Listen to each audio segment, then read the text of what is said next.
Sælir nemendur, í dag ætlum við að læra hvernig við tökum inn gögn í breytur frá notanda. Ég byrja á því að velja hérna New Project, svo Visual C#, Console Application, endurskýrði projektið mitt úr Console Application 1 í mitt nafn sem ég vildi hafa og gerir svo OK. Þá opnast glugginn þar sem ég set kóðan minn inn í og þau munið að kóðinn fyrir allur á milli slaufusvegaparsins sem hér og þá í aðferðinni static void main sem þá upphafið í forritinu. Hérna ætla ég að breyta nafn af þessari skrá hér þar sem kóðinn minn í og velja bara gögn í breytur, íti svo enter og íti á já og þá sjáum við að klasaheitið breyttist hér. Það byrja því að búa til eina strengjabreytu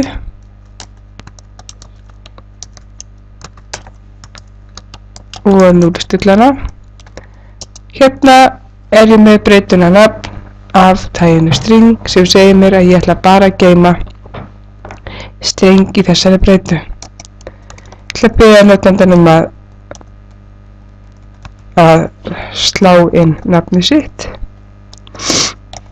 Þá nota ég WriteLine sem kemur þá út í console glugganum og eitthvað sem við viljum að séu skilaboð til notandans eða eitthvað sem hann á að gera.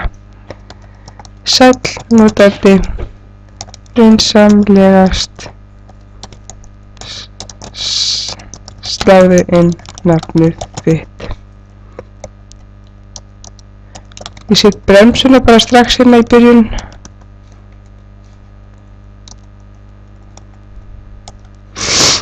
Og ég víti núna á F5. Þá sjáum við að hérna kemur út textin sem ég var að pikka inn. En nú vil ég endilega að notandann geti slegið nafnið sitt og svo vil ég geta birt það út. Þannig ég geri hérna nafn. Svo ger ég console og readline. Þarna ég að lesa inn þar sem notandinn slær inn á lyklaborðinu og setja það í breytuna nafn. Við vinnum alltaf í þess átt, eða frá hægri til vinstri. Svo ég birta þetta út.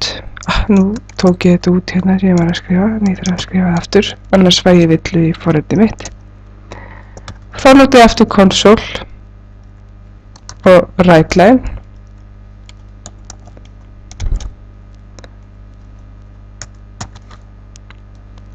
Þá ger ég hérna blessaður og gerir svo plus nafn.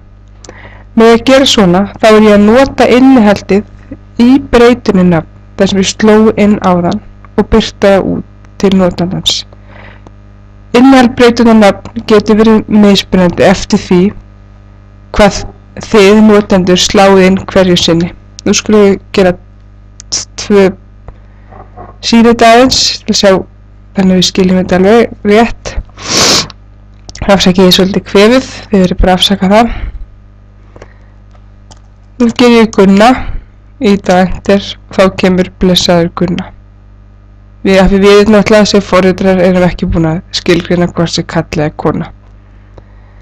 Nú slekki á þessu, íti aftur af 5 og þá sjáum við hérna.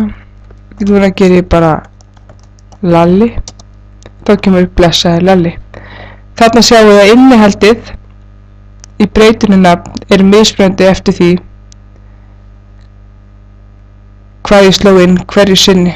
Fyrst var það Gunna, að því sló inn Gunna, svo slökkti ég á forritinu og kerði þetta upp aftur og þá var það, svo sló ég Lalli og þá var innihaldið í breytunni orðið Lalli. Ég get líka, bara svo þið hafið að vita að því, að ég get alltaf skrifa yfirgildi sem í breytunni hverju sinni. Ég ætla að síða ykkur það. Console, WriteLine.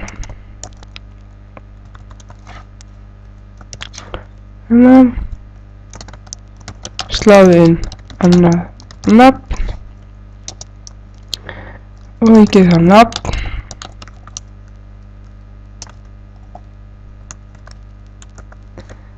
og hérna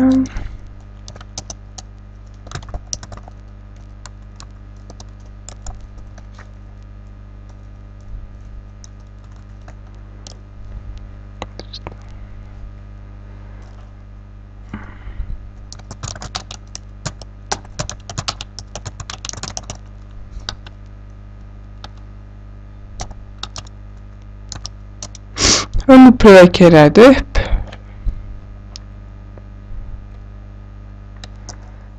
geri hérna Gunna sláðu inn annað nafn og ég geri þá Óli þá kemur út Óli. Það sem ég er að gera hérna ég er að nota sömu breytuna til þess að geyma nýjar upplýsingar þannig að núna það sem stendur sláðu inn nafn og ég geri þá Óli þá er Óli komið hérna inn í breytuna nafn og þegar ég skrifa hann út þá er ég búin að skrifa yfir það sem var fyrir í breytunni, þar sem er Gunna og skrifa þá Óli í staðinn og þess vegna kemur Óli hérna út. Þetta var smá fyrirlestur um það hvernig á að lesa inn í strengjabreytur.